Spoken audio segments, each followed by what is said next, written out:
finding that now we're beginning to think that because you're darker, you're better than, and it really doesn't help our group at all. It's a way of separating ourselves. Spike Lee dealt with that in his movie, also, didn't he? School Days. Yes, he did. And you'll find a lot of people in different mediums deal with it. It's in a lot of music, too. You can see a lot of the sitcoms on TV, and they still address a lot of the same things, but we got to be real careful with the kind of imagery we're exposed to. Because music videos? Yeah. There are a lot of stereotypical things that people have for light-complected people and dark-complected people, and it really has no standing. I think we as black people do that also to ourselves much more than we should. Of course, we shouldn't do it at all. But the thing is, I guess, that it's part of our indoctrination in this country. It is. It's really hard to say. It's hard to come up with a one-sentence solution to why we deal that way. As long as I think people are different and they are light and they are dark, we're going to always have these kind of issues. But how we deal with it, I think, is something totally different. I think that the acceptance has to be there. And the visibility. A lot of us walk every day with these kind of feelings and never really act them out. May act them out in a negative way. But it's time to act them out in a positive way. What kind of reactions have you gotten to this particular piece? With most of my pieces, you really find out the state of mind of the people that are looking at them. I mean, I get people that are really distinct and they want to look at a piece and they say, well, gee, why is the light skin face in the back? Why is the dark skin face in the front? Like why is the light skin, in the order of different things? And I think that it's curiosity. It solves a lot of problems. That was the reason why I titled the piece. But I think the bottom line is they're all us. They're all us. They're all us. In a simple form, they're all us. And when you look at this piece, you want to go and stand up somewhere in the middle of that. Yeah. You don't feel like you're not a part of it. I think that what happens with a lot of art, and the reason why black people have a problem really looking at art and accepting it for what it is that they don't feel like they're a part of what's being seen. I mean, we don't get a lot of real positive depictions of ourselves, and I think with the black art market that's moving right now, there are a lot of really positive themes available. And then that's always very important compared to what we had historically in black art. The black memorabilia of all the negative images and all that type of thing. Exactly. I mean, this is totally different ballgame nowadays. And that's why the market is really jumping the way it is. What makes it so different, though? Well, again, I think what makes it different, again, is because of the time. I mean, when the Bill Cosby Show was aired... Yes.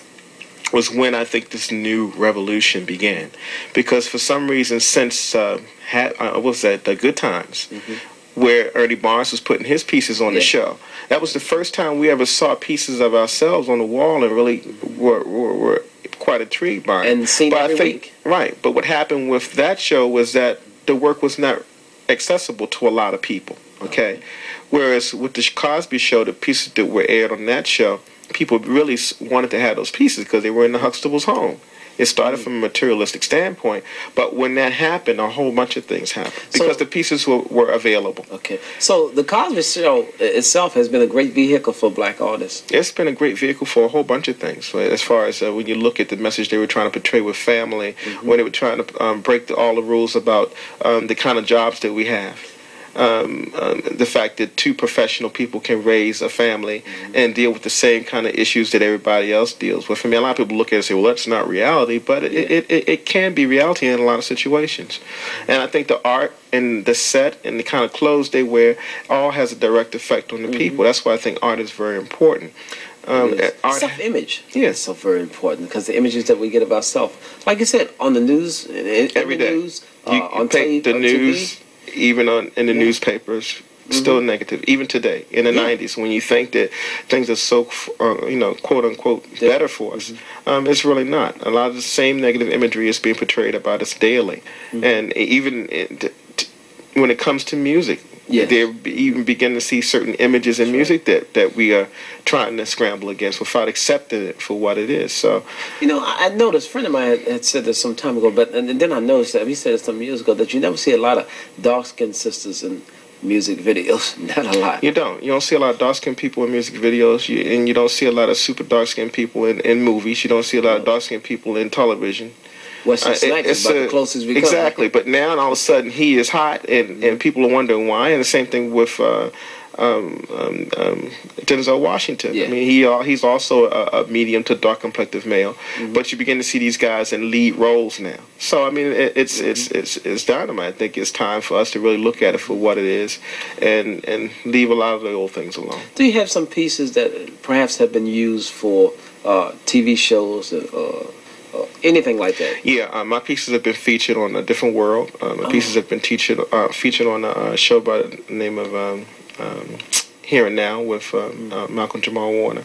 Laurel Avenue, which was a HBO special. How does that make you feel? Well, it makes me feel great. I mean, for years, and particularly in this field, I've been I had to deal with a certain amount of racism and acceptance, and it's nice to finally see the work getting the kind of acceptance it's supposed to be getting. It's still far from where it should be.